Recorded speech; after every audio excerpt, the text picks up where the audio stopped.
Bonjour à tous et à toutes et bienvenue sur cette nouvelle vidéo, une petite review des familles comme j'en faisais bien avant. Aujourd'hui on va parler de Jujutsu Kaisen épisode 13 saison 2 qui est un épisode juste merveilleux. Franchement je me suis posé la question mais Mappa ils m'ont jamais déçu jusqu'à présent, que ce soit en termes d'animation ou quoi que ce soit. Mappa je vous love, il n'y a rien à dire. Cet épisode 13 il est hallucinant, franchement ils ont mis le paquet, il n'y a rien à dire. Ils ont mis les thunes et ils ont mis l'effort et le travail. Ce changement de vue qu'il y avait quand tu passes à la première personne et puis d'un coup tu te retrouves à regarder des chorégraphies de combat qui sont incroyables. Et puis, durant ces chorégraphies, où d'habitude dans certains animes, t'as souvent beaucoup de blabla, et ensuite t'as des petites scènes de combat, là j'ai trouvé qu'il y avait beaucoup plus de scènes de combat que de blabla. Ce qui fait qu'en fait, t'avais des gros silences où tu contemplais des putains de chorégraphies de combat et du fight entre les deux, et t'étais là, et moi je trouvais c'était juste fabuleux. Y a rien à dire. Donc on va parler, sans plus tarder, de l'épisode. On commence le début avec Yuji qui arrive en fait, et qui, en traversant tout le chemin pour arriver jusqu'à la station de métro, là où il y a Gojo, il voit qu'effectivement il y a plein de yokai, de fléaux qui sont en train de bouffer les gens. Donc là il se dit lui, surtout qu'il a le cœur sur la main, qu'est-ce que je peux faire? Je peux pas, Gojo est là-bas, est-ce que je vais sauver Gojo ou pas? Et à ce moment-là t'as Inazumi-kun, notre préféré Shake,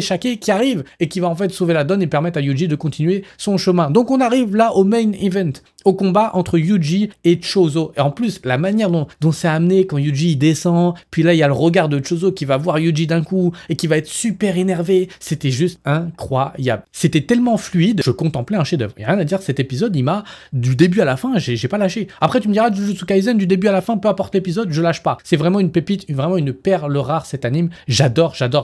Bref, on a un combat qui va se passer entre Yuji et donc Chozo. La seule chose que je peux noter sur Chozo ici, c'est qu'il est capable de manipuler le sang, globalement parlant. Cette technique-là, elle me rappelle un petit peu quand même la technique de Kamo qui est en terminale, qui est capable de manipuler le sang. Et je pense quand même, c'est pas une coïncidence, je pense que si ces deux-là sont capables, soit il y a un lien avec le même clan, soit il y a un autre lien entre ces deux personnes. Ça, c'est le seul truc que je peux me dire, littéralement. Mais, on va passer au combat qui va y avoir entre Yuji et Chozo, où Chozo, pour moi, Chozo domine quoi qu'il arrive. En sachant qu'il est capable de manipuler le sang, il va forcément utiliser son Senketsu, donc cette technique-là, pour attaquer à distance. Le but, c'est pas que tu te rapproches. Si tu es capable d'attaquer à distance, le but, c'est de faire en sorte que le mec se rapproche pas, parce qu'au corps à corps, généralement, tu es censé être mauvais, puisque tu es beaucoup plus fort à distance. Et on voit bien qu'il maîtrise sa technique avec perfection. Il est capable d'envoyer ces trucs de sang, là, ces boules, à la vitesse, non, qui est supérieure à la vitesse du son, si je dis pas de conneries. Donc c'est super chaud à esquiver, puisque ça prend en vitesse, je crois, au fur et à mesure où tu vas lancer sa petite boule de sang là qui lance. Et Yuji qui est en face, en fait, qui prend des dégâts dès le début, il prend un dégât sur le bras. Il est surpris par l'attaque, bien évidemment. Quand tu connais pas ton adversaire, ses techniques, t'es forcément surpris. Mais je trouve quand même, et je mets un petit point là-dessus, je trouve que malgré tout, même si le point fort de Yuji, c'est quand même le combat rapproché, là, en l'occurrence, pour moi, il a quand même j'ai trouvé qu'il a, comment dire, que la balance penchait beaucoup trop en la faveur de Chozo. Et en plus, la narratrice dit à un moment, elle dit, il a très peu d'expérience au combat. Donc je sais pas si elle parlait de Yuji ou si elle parlait de Chozo. Je crois qu'elle parlait de Chozo pour moi, puisque la caméra, elle était sur Chozo. Et c'est bien au moment où il a été surpris par Yuji. Et donc, j'adore Yuji, c'est pas ça le problème. Le problème que je me pose, je me dis que là, en l'occurrence, dans ce combat-là, j'ai l'impression qu'il s'est fait clairement dominer. Peut-être pas clairement dominer, parce qu'il a quand même démontré une forme de niveau qui était beaucoup plus élevé de ce qu'on a connu. On voit bien aussi que Chozo, à certains moments, il lui dit ouais, quelle force, quelle technique, il a été capable de faire ça, etc. Il esquive des coups qui sont quand même à la vitesse de... Donc c'est pas donné surtout en plus du premier coup, si tu veux, quoi. Il arrive à esquiver les techniques, et puis, mine de rien, il essaie de créer quelque chose de...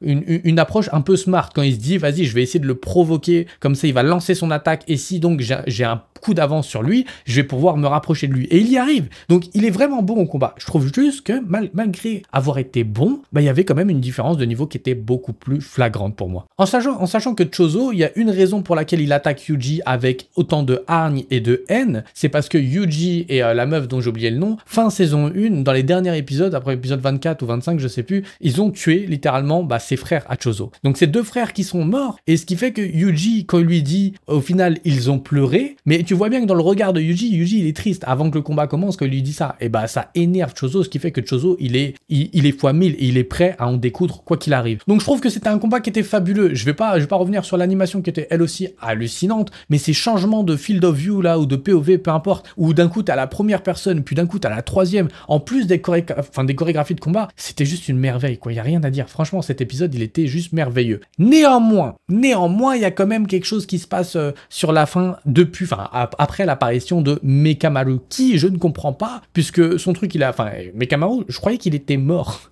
Je comprends pas. Et puis il dit à Yuji, j'ai des choses à faire. Donc je comprends, est-ce qu'il a encore envie ou est-ce qu'il est mort? Parce que bon, je pense qu'il a envie. Pour moi, il est pas mort. C'est impossible qu'il soit mort. Je pense qu'ils vont le faire revivre. Mais je trouve ça bizarre quand il dit j'ai des choses à faire. Donc, enfin, t'es censé, s'il y a juste ton esprit dans l'outil, comment ça j'ai des choses à faire? Qu'est-ce que tu fais à côté? Ça, je comprends pas. Donc c'est quelque chose qui sera intéressant à découvrir dans la suite. Et Mekamaru établit un plan pour pouvoir se battre contre Chozo. Et en plus, je pense qu'en fait, les connaissances qu'il a vis-à-vis de Kamo, qui est son pote entre guillemets, bah en fait, il a dû probablement établir des situations où, tiens, si je dois l'affronter, comment je vais me battre contre lui? Qu'est-ce que je peux faire? Donc il dit à Yuji d'aller aux toilettes. Et là, moi, la première chose que je pense, je me dis, ok, il veut peut-être le mettre dans un espace restreint. Peut-être que dans un espace restreint, Yuji sera peut-être plus rapide, plus vif, ou alors au corps à corps en combat rapproché, il aura peut-être l'avantage. Mais c'est pas ça qu'il va utiliser. La technique qui est hallucinante, c'est qu'en fait, quand il l'amène aux toilettes, il va faire sauter enfin, il y a les extincteurs qui vont s'activer, et en fait, l'eau qui touche au contact de l'eau, bah, ça va juste diluer le sang. Et ce qui fait que l'autre Chozo, il perd complètement la maîtrise de sa technique. Et ça, c'est incroyable. C'est super bien pensé de la part de Mekamaru. Mais ce qui me fait penser encore une fois que Yuji, là, je suis désolé, il est encore en arrière-plan. C'est-à-dire que Yuji, il n'a pas eu cette initiative de créer cette stratégie qui est très très smart. Je dis pas qu'il était capable de, mais je pense que ça démontre quand même que Yuji, malgré tout, en termes de niveau, et puis en face, on sait que c'est des mecs qui sont super balèzes. Et on sait que Yuji, il est tout nouveau dans cet environnement-là, et que malgré les combats qu'il a pu avoir précédemment dans les saisons, il y en a très peu. Son expérience au combat, elle est vraiment minime. Donc on sait qu'il va devenir de plus en plus puissant. Mais là, en l'occurrence, il a pris beaucoup de dégâts. Parce que même dans les toilettes, et même avec sa technique complètement anéantie, Chozo, il se laisse pas faire. Et quoi qu'il arrive, il va utiliser des techniques qui va nous surprendre, enfin qui m'a surpris littéralement, en cachant le sang pour pouvoir le contrôler en une fraction de seconde, je sais plus, avec sa veste, etc.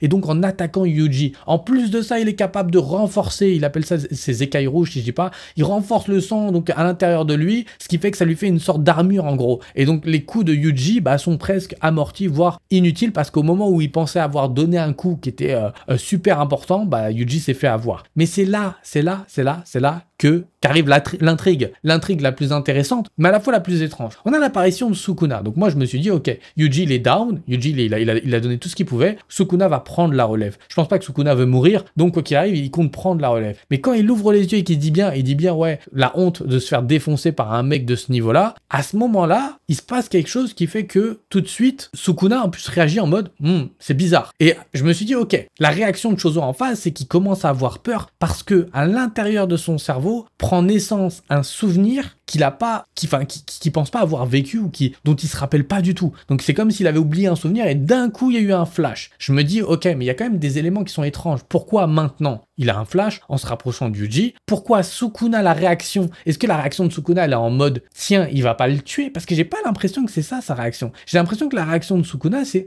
bizarre. Genre il y a un truc qui est bizarre. Mais le fait d'apprendre que dans le souvenir on voit en fait Yuji, on voit Chozo et on voit ses deux frères, et que d'un coup on voit qu'en fait Yuji dit à Chozo, tiens, prends ça, grand frère. Je trouve ça super bizarre. Donc ça voudrait dire que Chozo est son frère. Je sais pas, j'arrive pas à gober le truc. J'ai l'impression que le souvenir, il a été planté là. J'ai pas l'impression que ça soit un souvenir qui soit véridique, même si on connaît rien de la famille de Yuji. Je suis d'accord avec vous, on connaît rien du tout. Ça pourrait nous donner un indice sur le fait que peut-être que Yuji fait partie de tel ou tel clan. Ça, j'en ai aucune idée, mais je trouve ça chelou. Pour moi, ce souvenir, il me paraît fake.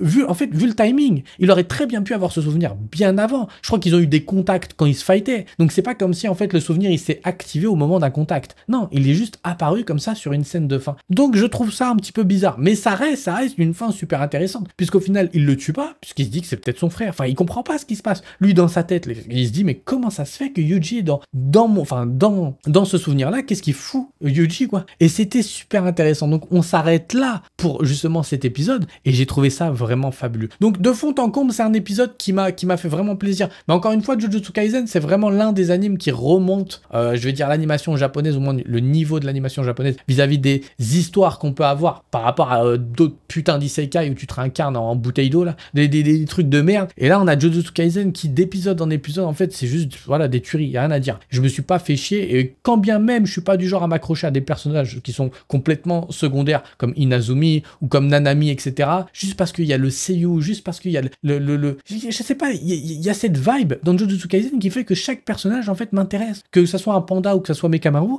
j'ai un intérêt pour lui, alors que d'habitude dans les animes je m'en contrefous. perso secondaire. Donc c'est vraiment un anime qui est fabuleux et cet épisode était fabuleux et il méritait définitivement une review. J'espère que vous avez aimé cette vidéo. Je vous dis à très vite pour de nouvelles vidéos. Prenez soin de vous et sur ce, ciao.